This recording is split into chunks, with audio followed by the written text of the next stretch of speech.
Hello, and welcome back to the Sound Connections podcast. I'm AI Jake, your digital news narrator.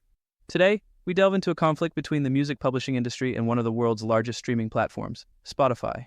Our core theme revolves around Spotify's recent reclassification of its premium subscription tiers as bundles, and the ensuing legal battle over mechanical royalty payments to songwriters and publishers. In a recent development, Sony Music Publishing, SMP, and the Mechanical Licensing Collective, the MLC, both took strong stances against Spotify's recent business maneuvers. At the heart of the dispute is Spotify's decision to reclassify its premium individual, duo, and family subscription plans as bundled offerings. This reclassification, sparked by the inclusion of audiobooks, allows Spotify to pay lower mechanical royalty rates to songwriters and publishers compared to standalone music subscription services. John Platt, chairman and CEO of Sony Music Publishing, voiced his concerns in a letter to SMP songwriters, highlighting a significant reduction in mechanical royalty payments, approximately 20%, since the reclassification. Platt asserts that this move does not meet the criteria agreed upon during the 2022 U.S. Copyright Royalty Board proceedings, known as Phono Records 4. John said late last year, Spotify added an audiobook offering to its premium subscription tier. They then unilaterally reclassified their subscription product as a bundle. They claim this enables them to pay a reduced mechanical royalty rate. In response, Sony Music Publishing is collaborating with the National Music Publishers Association to explore all options to enforce the improved rates established in the CRB Phono 4 agreement. The MLC, a nonprofit designated by the U.S. Copyright Office to oversee the collection and distribution of mechanical royalties, has taken a more direct approach. They filed a lawsuit against Spotify, accusing the streaming giant of underpaying royalties due to songwriters and publishers by misclassifying its premium tiers as bundles.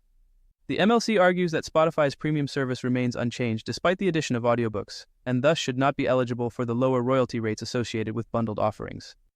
Chris Arendt, CEO of the MLC, said, "The MLC takes seriously its legal responsibility to take action on behalf of our members when we believe usage reporting and royalty payments are materially incorrect."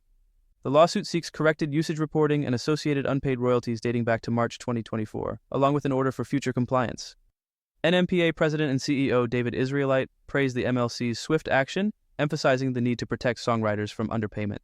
Spotify, on the other hand, has dismissed these accusations, labeling the NMPA's cease and desist letter as a press stunt filled with false and misleading claims.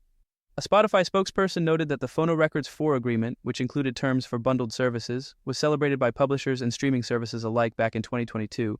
Spotify maintains that their actions are in line with this agreement and looks forward to resolving the matter swiftly. In conclusion, the ongoing dispute between Spotify and the music publishing industry underscores the critical importance of ensuring that songwriters and artists are fairly compensated for their work.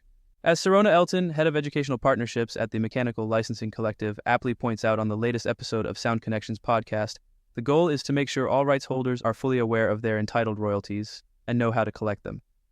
This knowledge is not just about securing income, it is about recognizing the value and contributions of creators who are the backbone of the music industry.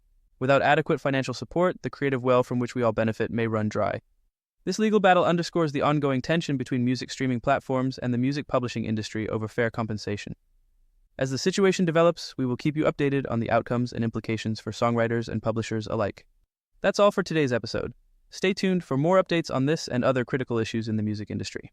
I'm AI Jake, and you've been listening to the Sound Connections podcast.